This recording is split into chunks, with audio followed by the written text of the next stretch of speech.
So, hello everyone, this is Priya Pawar. Guys, welcome back to Only Concept. Guys, हम पढ़ रहे हैं current affairs. आज है 12 सितंबर. हाल ही में जो इम्पोर्टेंट करंट अफेयर्स आया है उसको आज हम डिस्कस करेंगे. उसको मैं बेसिक से स्टार्ट करूँगी, साथ ही साथ उसका बैकग्राउंड भी बताते जाऊँगी. तो आज जो पहला इम्पोर्टेंट न्यूज़ है वो है अबाउट ASCI के नए उपाध्यक्ष. ठीक है, ASCI एक संस्थान है जिसके नए उपाध्यक्ष नियुक्त किए गए हैं रोहित गुप्ता. ठीक है, आप इमेज में इनको देख सकते हैं. रोहित गुप्ता ASCI के नए जो उपाध्यक्ष है वो नियुक्त किए गए हैं. चलिए मैं आपको बता देती हूँ कि ASCI क्या है. अब अगर इसका इंग्लिश में देखें, इसका फुल फॉर्म तो ये है advertising standard council of India. ASCI का फुल फॉर्म है advertising standard council of India. ठीक है, ये भारत में जो भी विज्ञापन उद्योग होता है ना, उसका एक स्वनियामक और स्वैच्छिक संगठन है. ठीक है, सेल्फ रेगुलेटरी और वॉलंटियर ये ऑर्गेनाइजेशन है. ये एक गैर सरकारी निकाय है, मतलब ये नॉन गवर्नमेंटल एक इंस्टीट्यूशन है. तो ASCI का जो मुख्य उद्देश्य है वो क्या होता है, जो भी कंज्यूमर है या जो भी कस्टमर है या उपभोक्ता है, ठीक है, उसके हितों की रक्षा करना या सुरक्षा को सुनिश्चित करना, ये जो है इस संस्था का मेन काम है. इसका हेडक्वार्टर है मुंबई में और इसकी स्थापना हुई थी 1985 में. सो गाइज, ये जो टॉपिक है पूरी तरीके से कंप्लीट हो जाता है. चलिए देखते हैं नेक्स्ट क्या इंपॉर्टेंट करंट अफेयर है. पूर्व जो स्वास्थ्य सचिव रहे हैं हमारे, ठीक है, तो उन्हें कोविड की लड़ाई के खिलाफ कोविड के खिलाफ लड़ाई में अगुवाई करने के लिए जो प्रीति सूदन है, ठीक है, याद रखिएगा प्रीति सूदन कौन है. तो प्रीति सूदन हमारी पूर्व स्वास्थ्य सचिव रही हैं. ठीक है, उनके लिए एक नई जो है उनको पैनल में जगह मिली है, जो कि कोविड-19 के खिलाफ लड़ने के लिए एक नया पैनल बनाया गया है WHO के द्वारा. ठीक है, तो उसमें उनको सदस्यता मिली है. तो महामारी की तैयारी और प्रतिक्रिया के लिए बना स्वतंत्र पैनल, इंडिपेंडेंट पैनल है, जिसकी रिपोर्ट मई 2021 तक इनको प्रेजेंट करनी होगी. ठीक है, सदस्य बिना किसी पारिश्रमिक के दूर रहकर भी काम करेंगे. मतलब अभी जो इनको रिपोर्ट तैयार करनी है उसके लिए इनको कोई भी सैलरी अलॉट नहीं होगी, बट इनको ये रिपोर्ट मई 2021 तक देनी है. तो चलिए मैं थोड़ा इलाज करके आपको बता देती हूँ. इसके बारे में थोड़ा डिटेल में देख लेते हैं. हमारे जो पूर्व स्वास्थ्य सचिव थे प्रीति सूदन जी, उनको independent panel for pandemic preparation and response, याद रखिएगा, ये independent panel for pandemic preparedness and response का सदस्य नियुक्त किया गया है. ये वैश्विक पैनल कोविड-19 महामारी पर अंतर्राष्ट्रीय प्रक्रिया का मूल्यांकन करेगा और मई 2021 तक इस पैनल को जो WHO है उसको रिपोर्ट देनी है. 1983 की बैच की ये आंध्र प्रदेश कैडर की IAS ऑफिसर रह चुकी हैं सूदन, और जो केंद्रीय स्वास्थ्य सचिव के पद से भी इनको निवृत्ति अभी मिली है. इस पैनल में कुछ अन्य सदस्य भी हैं, जैसे इंटरनेशनल रेस्क्यू कमेटी के CEO और UK के पूर्व विदेश सचिव डेविड मिडबैंड भी इसके सदस्य हैं. साथ ही साथ जो इकोनॉमिस्ट है, ये अर्थशास्त्री है, और मेक्सिको के पूर्व राष्ट्रपति है एर्नेस्टो जेडिलो, और न्यूजीलैंड के पूर्व प्रधानमंत्री हेलन क्लार्क भी इसकी सदस्य हैं. आई होप आपको ये समझ में आया होगा. अब जान लेते हैं WHO के बारे में कुछ बेसिक्स. WHO, आपने हाल ही में इनका नाम बहुत ज़्यादा सुना होगा कि इनकी गाइडलाइंस पर अभी जो भी कोरोना पेंडेमिक चल रहा है उसके हिसाब से ही अगर कोई जो वैक्सीन है वो खरी उतरती है, या कोरोना से कैसे फाइट करना है उसके लिए भी गाइडलाइंस भी है, यही जारी करती है, जिसको हम कहते हैं विश्व स्वास्थ्य संगठन WHO. तो इसकी स्थापना कब हुई? ये स्थापित हुआ था 7 अप्रैल 1948 को, और इसका प्रकार क्या है, ये यूनाइटेड नेशन ऑर्गेनाइजेशन की एक विशिष्टीकृत एजेंसी, स्पेशलाइज्ड एजेंसी है, संयुक्त राष्ट्र संघ की विशिष्टीकृत एजेंसी है. अभी ये अगर इसकी वैधानिक स्थिति देखें या लीगल स्टेटस देखें तो यह भी एक्टिव है. अब आप पूछेंगे कि इसका हेडक्वार्टर कहाँ है, तो इसका हेडक्वार्टर है जिनेवा, स्विट्ज़रलैंड में। और इनके प्रमुख कौन है, तो इनके प्रमुख है टेड्रोस एडहानम। टेड्रोस एडहानम इसके प्रमुख है। साथ ही सौम्या स्वामीनाथन उप महानिदेशक है। जैन एलिसन उप महानिदेशक है।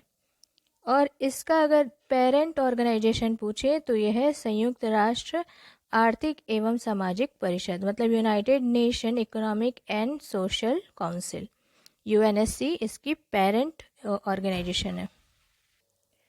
चलिए देखते हैं नेक्स्ट करंट अफेयर। अब ये मोस्ट इम्पॉर्टेंट आ जाता है, क्योंकि अभी हमने हाल ही में देखा है कि एलएसी पे भी भारत और चाइना के बीच में काफ़ी विवाद चल रहा है, जो कि अभी शंघाई जो अभी समिट हुआ था उसमें भी इस बारे में डिस्कस हुई थी, दोनों ही रक्षा मंत्रियों के बीच में। सो चाइना से रिलेटेड ये इम्पॉर्टेंट न्यूज़ है कि भारत ने चाइना से जो विटामिन सी है उसकी डंपिंग की जांच शुरू कर दी है। ठीक है, भारत ने चाइना से विटामिन सी की डंपिंग की जांच शुरू कर दी है।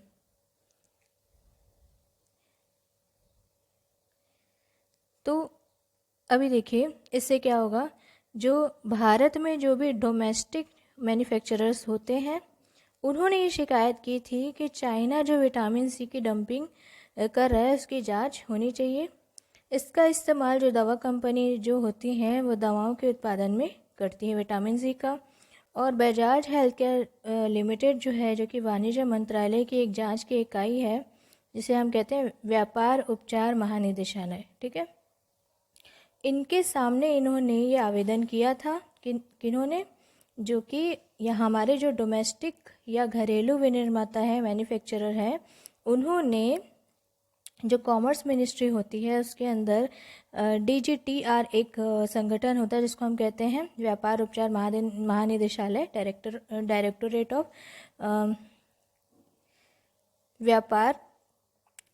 ट्रेड के लिए जो भी डायरेक्टोरेट होता है उसके सामने इन्होंने ये जो है कंप्लेंट के लिए आवेदन दिया था कि भाई ये डंपिंग जो है चाइना के द्वारा की जा रही है और इस डंपिंग से क्या होता है, डोमेस्टिक मार्केट जो होता है उसको बुरी तरीके से प्रभावित करता है। अब आपके मन में ये क्वेश्चन आएगा कि भाई डंपिंग है क्या, तो चलिए मैं आपको समझाती हूँ कि डंपिंग क्या होती है।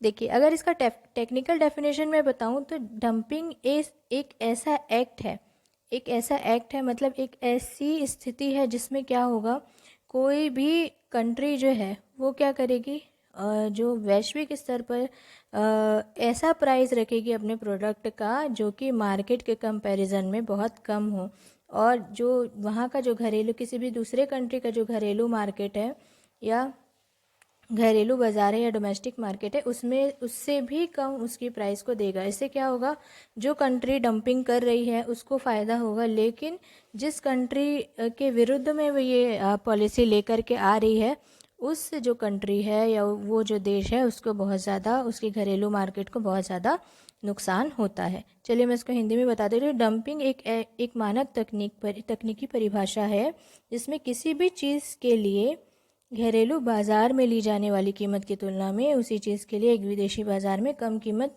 लेने की एक कोशिश रहती है। ठीक है, इसे अक्सर उचित मूल्य से कम, मतलब जो भी आपका जो MRP है, ठीक है, एब्सोल्यूट प्राइस है, उससे कम में डंपिंग की जाती है, मतलब उससे कम प्राइस में मार्केट में चीज़ें उतारी जाती है। तो इसी का विरोध किया है हमारे भारत के जो डोमेस्टिक मैन्युफैक्चरर्स है, इसी के लिए उन्होंने जो ट्रेड डायरेक्टोरेट है उसमें आवेदन किया था कि इसका टेस्ट होना चाहिए।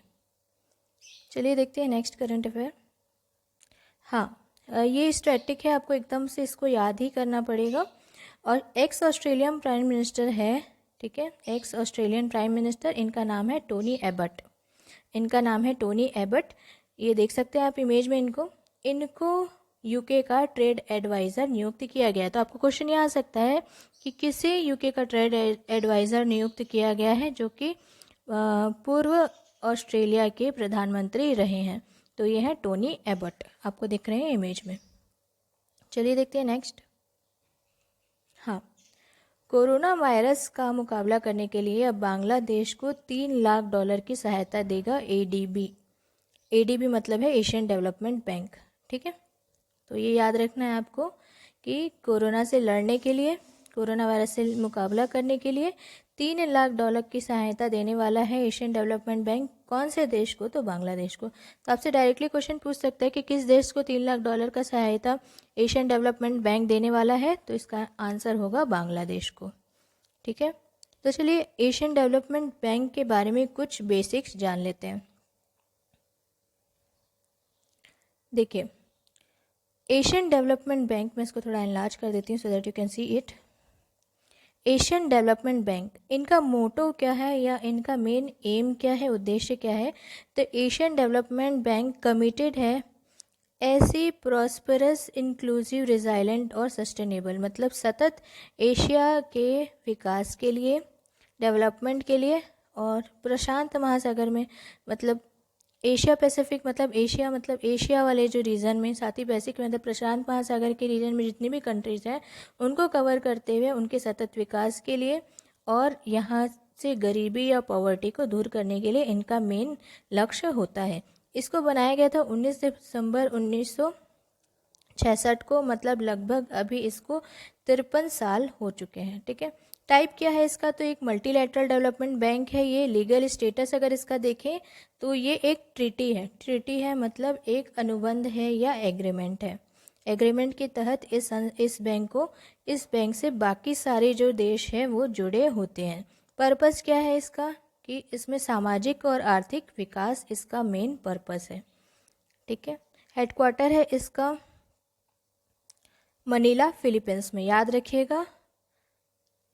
एशियन डेवलपमेंट बैंक का हेडक्वार्टर है मनीला, जो कि कंट्री है फिलीपींस, वहाँ पर है। तो मनीला का कैपिटल है फिलीपींस, वहीं पर एशियन डेवलपमेंट बैंक का हेडक्वार्टर है, ठीक है। कौन से रीजन में ये सर्व करती है या कहाँ पर ये अपनी सेवाएं देती है? तो एशिया पैसिफिक में, ठीक है। और इसके मेंबर्स नेशन कितने हैं? तो टोटल 68 कंट्रीज़ इसकी मेंबरशिप धारण करती है।